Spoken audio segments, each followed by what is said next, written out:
എല്ലാ മനുഷ്യരും തന്നെ നേരം വെളുത്ത് ഉറക്കമുണർന്നിട്ടുണ്ടെങ്കിൽ പല പല ഇടങ്ങളിലൂടെ സഞ്ചരിക്കുകയും പല പല കാഴ്ചകൾ കാണുകയും പല വസ്തുക്കൾ കൈകൊണ്ട് സ്പർശിക്കുകയുമൊക്കെ ചെയ്യാറുണ്ട്. എന്നാൽ മനഃപൂർവമല്ലാതെ പോലും നിങ്ങൾ സ്പർശിക്കുന്ന ചില വസ്തുക്കൾ നിങ്ങളിലേക്ക് ദുഷിച്ച ശക്തികളെ ആകർഷിക്കുകയും ദുഷ്ട ആത്മാക്കളും പൈശാചിക ശക്തികളും വരെ നിങ്ങളിലേക്ക് ആവാഹിക്കപ്പെടുകയും ചെയ്യും. ഇത് നിങ്ങൾ പോലും അറിയാനിടയില്ല എന്നുള്ളതാണ് ശരിയായ സത്യം. എന്നാൽ ഈ ദുഷ്ടശക്തി നിങ്ങളിലേക്ക് വന്നതിന് ശേഷം തുടർന്നുള്ള സമയങ്ങളിൽ നിങ്ങൾക്ക് നിങ്ങളുടെ ജീവിതത്തിൽ ഉണ്ടായിക്കൊണ്ടിരിക്കുന്ന കഷ്ടതകളിൽ നിന്നും ദുരിതങ്ങളിൽ നിന്നും മാത്രമേ ഇതൊക്കെ തിരിച്ചറിയുവാൻ കഴിയുകയുള്ളൂ. അങ്ങനെ നോക്കുമ്പോൾ ഒരു കാരണവശാലും നിങ്ങൾ കൈകൊണ്ട് എടുക്കുവാനോ നിങ്ങളുടെ ശരീരത്തിൽ സ്പർശിക്കുവാനോ പാടില്ലാത്ത ചില കാര്യങ്ങളെ പറ്റിയാണ് ഇന്നത്തെ അധ്യായത്തിൽ വിശദീകരിക്കുന്നത്. എല്ലാവർക്കും ഇന്നത്തെ അധ്യായത്തിലേക്ക് സ്വാഗതം. അപ്പോൾ ഇതിൽ പറയുവാൻ പോകുന്ന ഏതെങ്കിലും വസ്തുക്കളിൽ നിങ്ങൾ സ്പർശിച്ചതിന് ശേഷം അതിൻ്റേതായ ദോഷഫലങ്ങൾ നിങ്ങളിൽ കണ്ടു തുടങ്ങുന്നത് എങ്ങനെയൊക്കെയാണ് എന്നുള്ളത് ആദ്യം തന്നെ പറയാം. ഒരു കാര്യകാരണവും ഇല്ലാതെ നിങ്ങളുടെ മനസ്സിനെ വല്ലാതെ അലട്ടുന്ന തരത്തിലുള്ള ഒരു അവസ്ഥ നിങ്ങൾക്ക് നേരിടുകയും വീട്ടിലുള്ളവർക്ക് മാറി മാറി രോഗദുരിതങ്ങളും കഷ്ടപ്പാടുകളും വന്ന് നിറയുകയും തുടർച്ചയായി നിങ്ങളുടെ ഭവനത്തിൽ മനസ്സമാധാനക്കേടുകൾ നിറഞ്ഞ് ജീവിതം പോലും അവസാനിപ്പിക്കണമെന്ന് തോന്നുന്ന തരത്തിലുള്ള അവസ്ഥ പല സമയങ്ങളിലും ഉണ്ടാവുകയാണെങ്കിൽ ഇതിൽ എന്തെങ്കിലും ഒക്കെ തെറ്റുകൾ നിങ്ങൾ ഇതിനോടകം ചെയ്തിട്ടുണ്ടോ എന്നുള്ളത് കൂടി ഒന്ന് പരിശോധിക്കുക. അതുപോലെ തന്നെ സാമ്പത്തികമായ വെല്ലുവിളികൾ ഒഴിഞ്ഞിട്ട് വീട്ടിൽ ഒരു സമയമുണ്ടാവില്ല. എന്തൊരു കാര്യം ആഗ്രഹിച്ചാലും അതിനെല്ലാം കാര്യതടസ്സമായിരിക്കും നേരിടുന്നത്. മാത്രമല്ല, നിങ്ങൾ ഇപ്പോൾ അനുഭവിച്ചു കൊണ്ടിരിക്കുന്ന അവസ്ഥ എന്താണെന്നുള്ളത് നിങ്ങളെക്കൊണ്ട് മറ്റുള്ള വ്യക്തികളോട് പറഞ്ഞ് മനസ്സിലാക്കുവാൻ പോലും കഴിയില്ല. അതിനാൽ തന്നെ ഈ ഒരു കാര്യത്തെ നിങ്ങൾ വളരെ ഏറെ ഗൗരവത്തോടെ തന്നെ കാണേണ്ടതുണ്ട്. ഇനി നിങ്ങളിലേക്ക് ദുഷ്ടശക്തികളുടെ ആകർഷണം വരുവാനിടയാക്കുന്ന, അതായത് നിങ്ങൾ ഒരു കാരണവശാലും സ്പർശിക്കുവാൻ പാടില്ലാത്ത കാര്യങ്ങളെ പറ്റിയാണ് ഇനി പറയുവാൻ പോകുന്നത്.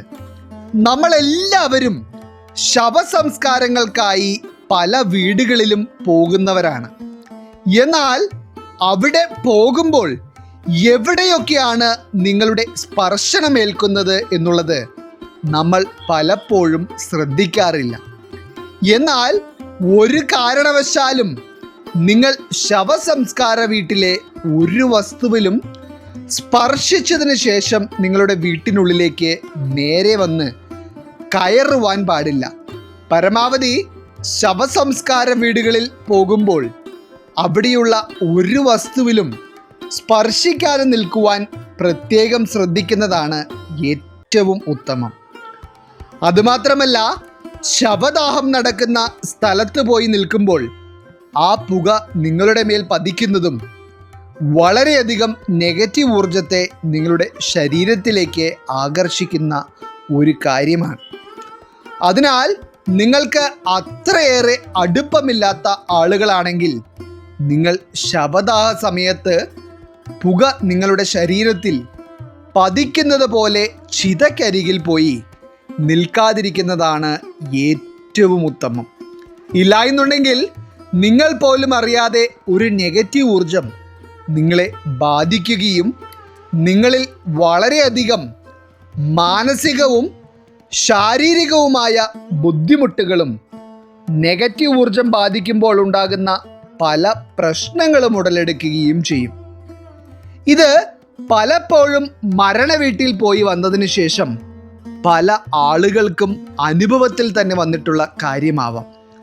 ആർക്കെങ്കിലും ഇത്തരത്തിൽ അനുഭവങ്ങൾ ഉണ്ടെങ്കിൽ തീർച്ചയായും ഒന്ന് എഴുതി അറിയിക്കുക.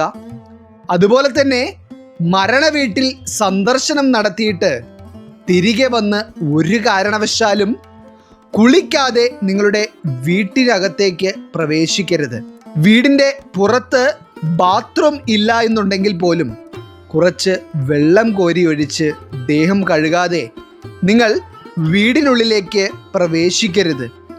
അങ്ങനെ പ്രവേശിച്ചിട്ടുണ്ടെങ്കിൽ ആ മരണ വീട്ടിൽ നിലനിന്നിരുന്ന നെഗറ്റീവ് ഊർജം നിങ്ങളോടൊപ്പം തന്നെ ഉണ്ടാവും. മാത്രമല്ല, ഇതുമൂലം നിങ്ങൾക്കുണ്ടാകുവാൻ പോകുന്ന കഷ്ടതകളും ദുരിതങ്ങളും കുറച്ചൊന്നുമാവില്ല എന്നുള്ളതാണ് സത്യം. ഇനി രണ്ടാമതായി, നിങ്ങൾ ഒരു കാരണവശാലും അറിഞ്ഞോ അറിയാതെയോ സ്പർശിക്കുവാൻ പാടില്ലാത്ത വസ്തുക്കളാണ് ലോഹ തകിടുകൾ. അതായത് നിങ്ങൾ വെറുതെ വഴിയിൽ കൂടി നടന്നു പോകുമ്പോൾ എന്തെങ്കിലും തരത്തിലുള്ള സ്വർണ്ണ നിറമുള്ളത് അതല്ലാതെ മറ്റെന്തെങ്കിലും നിറമുള്ള ലോഹ തകിടുകൾ കണ്ട് കൗതുകം തോന്നി അത് എടുക്കുന്ന പല വ്യക്തികളുമുണ്ട്.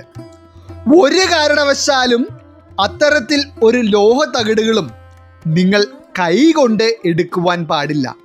അത് ചിലപ്പോൾ നിങ്ങൾക്ക് ഒരു കെണി എന്ന പോലെ നിങ്ങളുടെ ശത്രുക്കൾ ആരെങ്കിലും ആഭിചാര കർമ്മങ്ങൾ ചെയ്ത് വച്ചിരിക്കുന്നതുമാവാം. അതല്ല എന്നുണ്ടെങ്കിൽ എന്തെങ്കിലും തരത്തിലുള്ള നെഗറ്റീവ് ശക്തി നിങ്ങളിലേക്ക് വന്നു ചേരുവാനിടയാക്കുന്ന വിധത്തിലുള്ള ചില കാര്യങ്ങളുമാവാം. അതിനാൽ ഒരു കാരണവശാലും നിങ്ങളുടേതല്ലാത്ത ഒരു ലോഹങ്ങളും നിങ്ങൾ വഴിയരികിലോ മറ്റും കിടന്നു കിട്ടിയാൽ എടുക്കുവാൻ പാടില്ല. ഇതിനി ഒരു സ്വർണ്ണാഭരണമാണെങ്കിൽ പോലും ഒരു കാരണവശാലും നിങ്ങളത് കൈവശപ്പെടുത്തരുത്. ഇനി മൂന്നാമതായി, നിങ്ങൾ ഒരു കാരണവശാലും കൈകൊണ്ട് സ്പർശിക്കുവാനും നിങ്ങളുടെ കൈകളിൽ എടുക്കുവാനും പാടില്ലാത്ത ഒരു വസ്തുവാണ് വഴിയിൽ നിന്നും മറ്റും കിടന്നു കിട്ടുന്ന നാരങ്ങ എന്ന് പറയുന്നത്.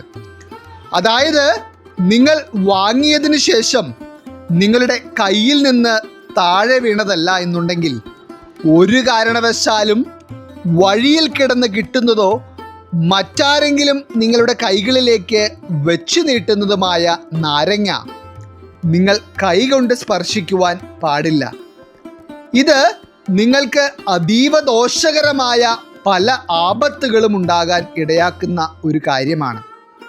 ഇനി അടുത്തതായി, ഒരു കാരണവശാലും നിങ്ങൾ ചവിട്ടുകയോ നിങ്ങളുടെ ശരീരത്ത് അവയുടെ ഒരു അംശം പോലും അറിയാതെ പറ്റിപ്പിടിക്കുകയും പോലും ചെയ്യരുതാത്ത ഒരു വസ്തുവാണ് പൊട്ടിയ തണ്ണിമത്തനും ചുവന്ന കുങ്കുമവും ഒന്നിച്ചു കിടക്കുന്നത്. ഇത് കൂടുതലായി കാണുവാൻ കഴിയുന്നത് തമിഴ്നാട്ടിലാണ്. പല വീടുകളുടെയും മുന്നിലും കടകളുടെ മുൻപിലും നടുറോട്ടിലുമൊക്കെ തണ്ണിമത്തനും കുങ്കുമവും ചേർന്ന് പൊട്ടി ചിതറിയ അവസ്ഥയിൽ കിടക്കുന്നത് കാണാം. ഇത് അവരിലേക്ക് ചില ശുഭകാര്യങ്ങൾ വരുന്ന സമയത്ത് ഇത് ചെയ്യുന്ന വ്യക്തികൾക്ക് ഏറ്റിരിക്കുന്ന ദുഷ്ടശക്തികളെയും കണ്ണേറിനെയും ദൃഷ്ടിദോഷത്തിനെയും ഒക്കെ അകറ്റുവാനായി അവർ ചെയ്യുന്ന ഒരു കർമ്മമാണ്. എന്നാൽ നിങ്ങൾ ഇതറിയാതെ നടന്നു പോകുന്ന വഴിക്ക് അവയിൽ കയറി ചവിട്ടുകയോ അതല്ല എന്നുണ്ടെങ്കിൽ അതിൻ്റെ എന്തെങ്കിലും ഒരു അംശം നിങ്ങളുടെ ശരീരത്തിൽ പറ്റിപ്പിടിക്കുകയോ ഒക്കെ ചെയ്താൽ അവരിൽ നിന്ന് ഒഴിഞ്ഞുപോയ ദുഷ്ടശക്തി നിങ്ങൾ പോലും അറിയാതെ നിങ്ങളിലേക്ക് പ്രവേശിക്കുമെന്നുള്ളതാണ് വിശ്വാസം. ഇത് ഒരു കാരണവശാലും ഒരു അന്ധവിശ്വാസവുമല്ല, 100% സത്യമായിട്ടുള്ള കാര്യമാണ്. നിങ്ങൾ അറിയാതെയാണ് ഇവയിൽ സ്പർശിക്കുന്നത് എങ്കിൽ പോലും നിങ്ങളിലേക്ക് ആ നെഗറ്റീവ് ഊർജം ബാധിക്കുകയും നിങ്ങളുടെ ജീവിതത്തിൽ എന്തെന്നില്ലാത്ത ബുദ്ധിമുട്ടുകളും കഷ്ടതകളുമെല്ലാം വന്നു ചേരുവാനും ഇടയാകും. പ്രത്യേകിച്ച് കേരളത്തിൽ നിന്ന് തമിഴ്നാട്ടിലെത്തി ഈ കാഴ്ച ആദ്യമായി കാണുന്നവരിൽ ഭൂരിപക്ഷം ആളുകൾക്കും ഇത് എന്താണെന്നുള്ള തിരിച്ചറിവില്ല എന്നുള്ളത് മറ്റൊരു വസ്തുതയാണ്. അതുകൊണ്ട് തന്നെ നിങ്ങൾ ഇങ്ങനെ ഒരു കാഴ്ച കണ്ടിട്ടുണ്ടെങ്കിൽ മാറി നടന്ന് പോകുവാൻ പ്രത്യേകം ശ്രദ്ധിക്കുക. ഇനി അതുപോലെ തന്നെ നിങ്ങൾ ഒരു ശുഭകാര്യത്തിന് പോകുവാൻ ഇറങ്ങുമ്പോഴും, അതല്ല എന്നുണ്ടെങ്കിൽ വീടിന് വെളിയിലേക്ക് ഇറങ്ങുമ്പോഴുമൊക്കെ ഒരു കാരണവശാലും സ്പർശിക്കുവാൻ പാടില്ലാത്ത ഒരു ജീവിയാണ് നായകൾ. കാരണം നാരദ പുരാണം അനുസരിച്ച് നായകളെ സ്പർശിച്ചിട്ട് നിങ്ങൾ എങ്ങോട്ട് ഇറങ്ങിത്തിരിച്ചാലും ശുഭകാര്യങ്ങൾക്ക് ദുർനിമിത്തമായാണ് ഇത് കണക്കാക്കുന്നത്. നിങ്ങൾ ഇറങ്ങിത്തിരിക്കുന്ന കാര്യത്തിൽ കാര്യതടസ്സങ്ങളും പരാജയങ്ങളുമെല്ലാം ഇത്തരത്തിൽ നായകളെ സ്പർശിച്ചതിന് ശേഷം പോയിട്ടുണ്ടെങ്കിൽ ഉണ്ടാകും. അതിനാൽ ഒരു വഴിക്ക് പോകുവാൻ ഇറങ്ങുമ്പോൾ നായകളെ സ്പർശിക്കുന്നത് പരമാവധി ഒഴിവാക്കുക. മാത്രമല്ല, നിങ്ങൾ നടന്നു പോകുന്ന വഴിക്ക് വെച്ച് ഒരു പരിചയമില്ലാത്ത നായകൾ നിങ്ങളുടെ അടുത്തേക്ക് വരികയും അവ ഒരു പ്രത്യേക സ്വരത്തിൽ കൂവുകയുമൊക്കെ ചെയ്യുന്നത് അതീവ ദോഷകരമായാണ് കണക്കാക്കപ്പെടുന്നത്. ഇത് നിങ്ങൾക്കോ നിങ്ങളുടെ ഭവനത്തിലുള്ളവർക്കോ എന്തോ ഒരു ആപത്ത് വരുവാൻ പോകുന്നതിൻ്റെ സൂചനയാണ്. ഇത്തരത്തിൽ ഒരു നായ ശബ്ദമുണ്ടാക്കുന്നത് കേട്ടാൽ ഒരു കാരണവശാലും നിങ്ങൾ അവയെ ആശ്വസിപ്പിക്കാനായി അവയുടെ ശരീരത്തിൽ തൊടുവാൻ പാടില്ല. ഇത് യമദേവനെ നിങ്ങളിലേക്ക് ആകർഷിക്കുമെന്നുള്ളതാണ് വിശ്വാസം. അപ്പോൾ ഇതിൽ പറഞ്ഞിട്ടുള്ളതിൽ ഒരു കാര്യം പോലും നിങ്ങളുടെ ശരീരത്തിൽ സ്പർശിക്കാതെയും നിങ്ങൾ കൈകൊണ്ട് എടുക്കാതെയും ഇരിക്കുവാൻ പ്രത്യേകം ശ്രദ്ധിക്കുക. ഇല്ല എന്നുണ്ടെങ്കിൽ നിങ്ങൾ പോലും അറിയാത്ത തരത്തിലുള്ള പല കഷ്ടതകളും ദുരിതങ്ങളും ദുർസ്വപ്നങ്ങളും ഭയങ്ങളുമെല്ലാം തന്നെ നിങ്ങളെ കഷ്ടപ്പെടുത്തും.